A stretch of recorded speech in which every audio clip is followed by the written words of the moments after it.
As Sarah Rundle pointed out last month, the ship's captain who has just sent Samphire Seaboard off to his certain death on a desert island had no fixed plan of action.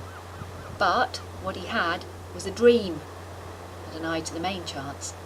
The captain wanted to win the rich reward that the king had offered to whoever would return his missing daughter to him, and the captain's eye was fixed on that reward. So, when he saw a tramp, Samphire, he used rum as bait to catch the tramp, used the tramp as bait to catch a crew, and when he'd caught his crew, he just discarded Samphire, flipped him overboard as though he was unhooking a maggot from the fishing hook of his ambition. And Samphire Seaboard was left to swim or sink to the bottom of the ocean like an alcoholic worm. But, as anyone knows, if they've ever spent a night on the Tequila Slammers, the worm is where it's at. See, the thing about Samphire was, he drank down everything that was slammed in front of him on the bar of life. A bottle of rum? All right. Trip on the ship to rescue a princess? All right. Slung overboard in a leaky excuse of a life raft to explore an uninhabited desert island while said ship sails fast in the opposite direction? All right. A cave containing the princess tied up and quivering? All right. Bait, again, for the tentacles of a man-eating shape-shifting monster? All right. A fight to the death with the monstrous octo-mullet gull? All right. A diamond ring from the princess? All right. So, now, we've followed Samphire's staggering footsteps, and we are here, standing in his shoes with him in them too. It's a tight fit with all of us, but just look at the diamonds sparkling in the sunlight.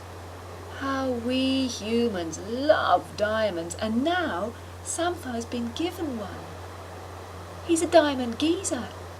Diamonds are a girl's best friend. He's twinkling up high like a diamond in the sky. He's shine on, you crazy diamond.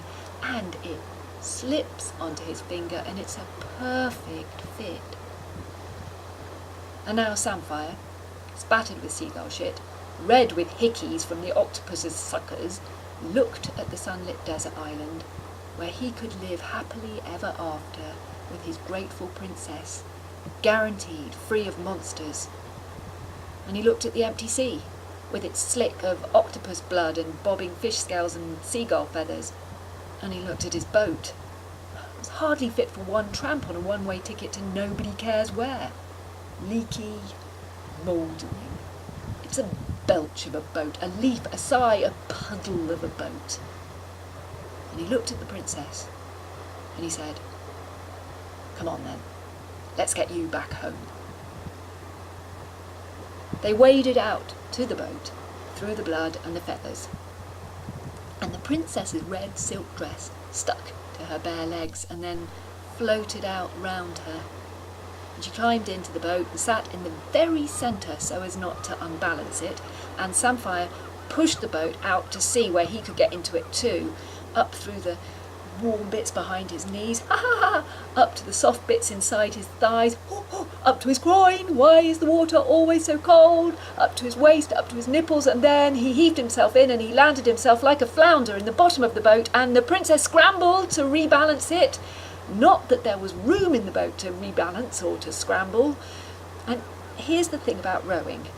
You need room for your elbows and your knees and your back, and this boat didn't have enough room for a passenger and a rower, so, well, the princess and Samphire both picked up an oar, stuck out their seaward elbow, kept their boatward elbow in as much and out of the other person's ribs as much as possible, and their four knees worked as two knees, and their two backs worked as one back, and they pulled away from land.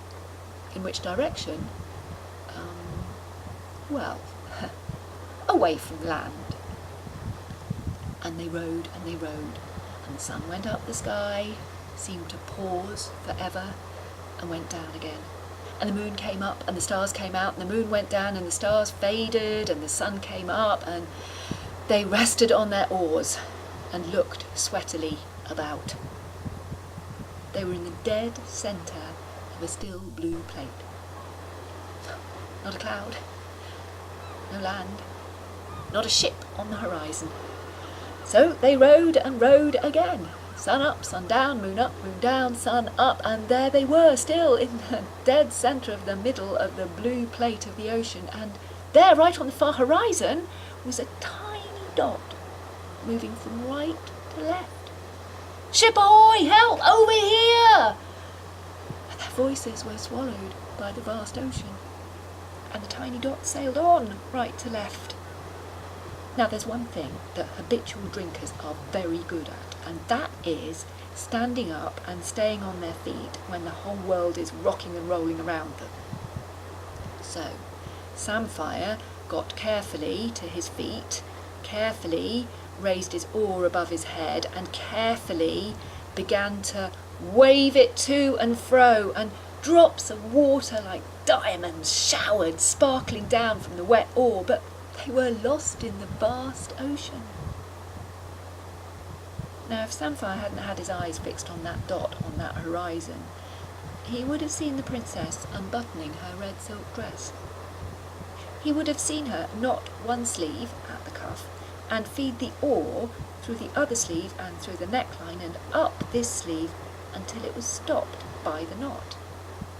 As it was, suddenly he was slapped in the face by a great silk red flag, waved by the princess's bare white arms and her bare white back and her bare white front, and Samphire sat down in surprise, and he was eye level with her, absolutely splendid. Well, he stood straight up again, kept his eyes fixed on the dot, which became a blob and a smudge and a definite shape of a ship that came about and bore straight towards them under full sail, and who knows if Samphire wished that it might just sail on by, leave him and the naked princess in the middle of that vast sunlit blue plate of rocking sea.